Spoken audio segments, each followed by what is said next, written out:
کے بعد قائد اعظم بیرسٹر محمد علی جناح نے جو باتیں کی تھی، میرے بڑے بھائی تارڑ صاحب بیٹھے ہیں، لاء میں میرے سینئر ہیں، قابل احترام ہیں، اگر ہم ان کی گفتگو پہ جاتے، ان کے فرمودات پہ جاتے، یقین کیجئے پاکستان آج سپر پاور ہوتا، اور یہ بنے گا جس طرح صوفی محمد برکت علی صاحب فرمایا کرتے تھے. وہ کہتے تھے تمہیں جنگل میں تنکے چنتا ایک ملنگ یاد آئے گا، جب وہ کہا کرتا تھا ایک وقت آئے گا کہ دنیا کے فیصلے پاکستان اور اسلام آباد کی ہاں اور نا میں ہوں گے، لیکن اس کے لیے ہمیں کھڑا ہونا ہوگا، مضبوط ہونا ہوگا. اس آدمی نے کہا تھا، جناح صاحب نے، کہ مسلمان مصیبت میں گھبرایا نہیں کرتا. تو پھر انہوں نے آپ کو آگے کی ڈائریکشن بھی دی، حکومت کیسے کرنی ہے، فائنانس کیسے چلانا ہے، لا منسٹری کا کیا کام ہے، بیوروکریسی نے کیا کرنا ہے، آرمڈ فورسز نے، جس کو ہم اسٹیبلشمنٹ کہتے ہیں، آرمڈ فورسز نے کیا کرنا ہے، سیاستدانوں نے کیا کرنا ہے. میں مقدمہ جمہوریت میں آگے بڑھنے سے پہلے بجٹ 2024 پہ ایک بات کرتا ہوں. جو بھی حکومت آتی ہے، جو کرنے والا کام ہے، وہ اس کی طرف ہم نہیں جاتے. ہم کہیں گے برا بجٹ ہے، یہ کہیں گے اچھا بجٹ ہے. لیکن اس آدمی نے 1948 میں یہ بات کی تھی، اسٹیٹ بینک آف پاکستان کو سپیچ کرتے ہوئے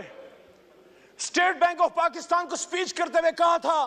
اور یہ بات پاکستان کی فائنانس منسٹری 75 سال سے اپنے ویب سائٹ پہ، اپنے سینٹرل آفس میں، جب Asad Umar minister for finance ہوا کرتے تھے، ہم جب جاتے تھے میں دیکھتا تھا وہاں بڑا لکھا ہے، ہمایوں صاحب، اورنگزیب صاحب، بڑا لکھا ہوا ہے.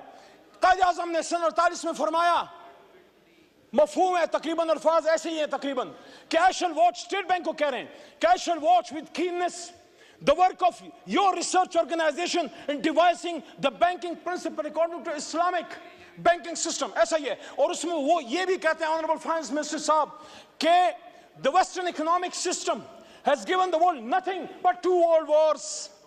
تو انہوں نے ہمیں راستہ کیا دیا؟ راستہ یہ دیا کہ آؤ دنیا کو ربا فری، سود سے پاک معیشت دیں. مسلمانوں نے ہند نے جب پاکستان بنایا تھا لا الہ الا اللہ محمد رسول اللہ کے نام پہ، تو ہم نے دنیا کو جب ایک نئی ریاست دی، اللہ رسول کے نام پہ پہلی ریاست ہے اور شاید آخری ریاست، تو وہاں ہم نے دنیا کو اپنا اکنامک سسٹم دینا تھا. ہاں مشکل ہے، اور جیسا مشکل ہے، لیکن سفر، وہ جو نیلسن منڈیلا نے کہا تھا نا کہ journey of 1000 miles starts with a single step. Let's take that step today from the National Assembly of Pakistan, my learned brothers and sisters.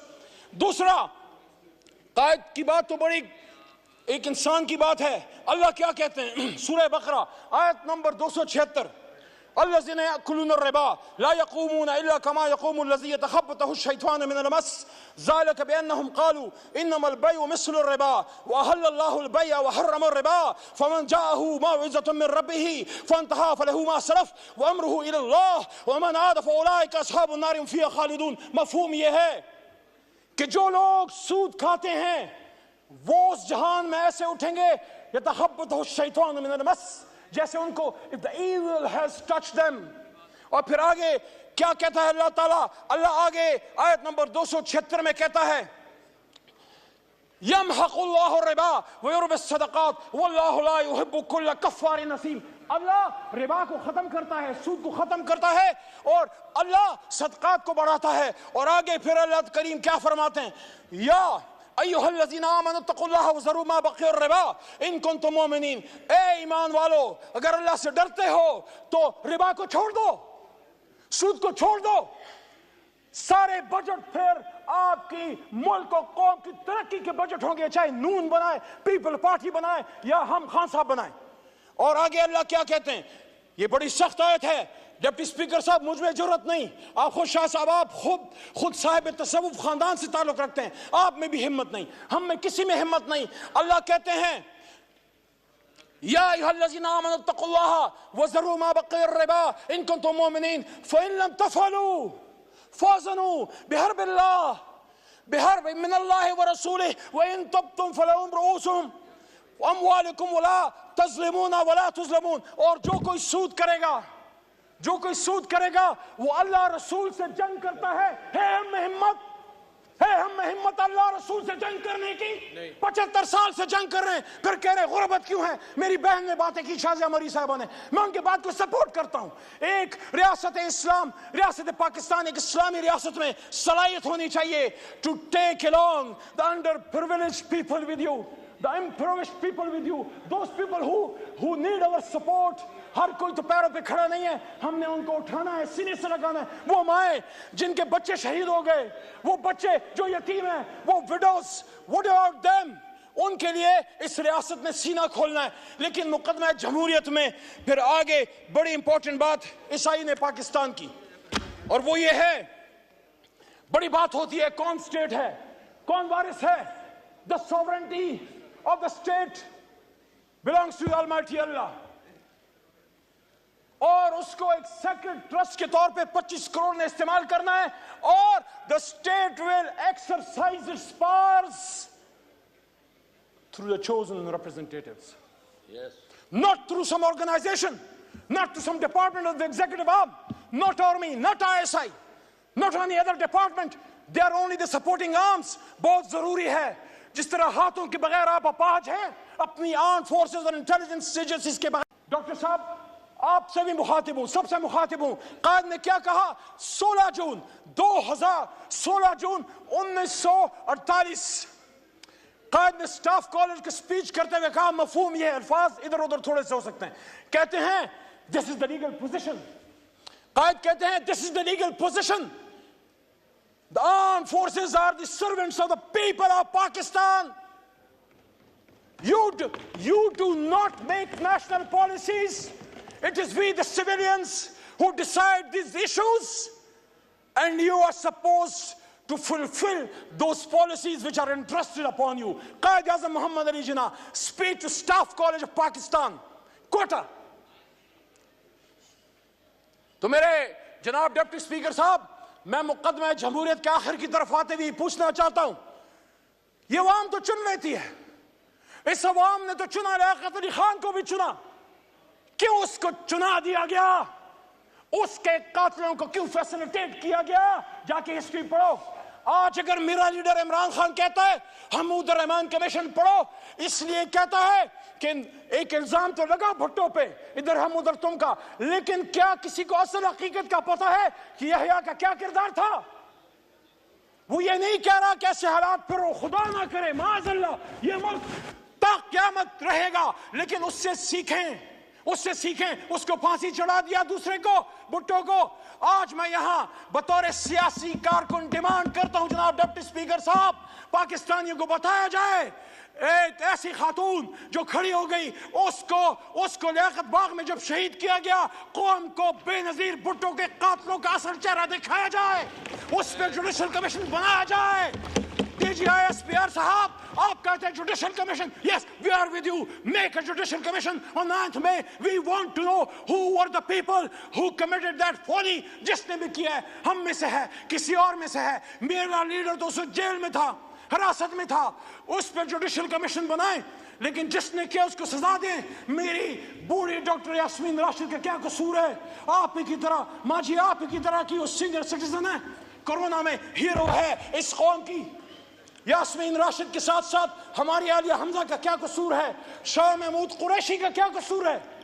ایک سینئر پولیٹیشن، پاکستان کے لیے جدوجہد کرنے والا، ریمنڈ ڈیوس کے معاملے پہ استعفیٰ دینے والا. میرے جناب ڈپٹی اسپیکر صاحب، میں آج اس سوال میں کہنا چاہتا ہوں، میں سائفر کیس کے ایک دن رہا، میں عدالت جاتا رہا، عمران خان بری ہوا ہے. میں کہتا ہوں سائفر پہ جوڈیشل کمیشن بنائیں.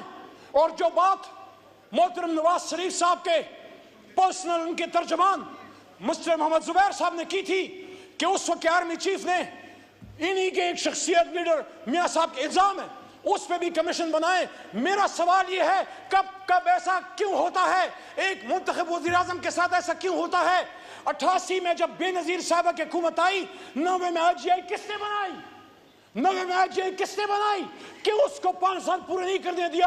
اور اگر نواز شریف آ گئے 90 میں تو 93 میں جتنا بھی کوئی قصور تھا، آرمی چیف کو برطرف کرنے کا اختیار قانون نے دیا تھا نواز شریف کو.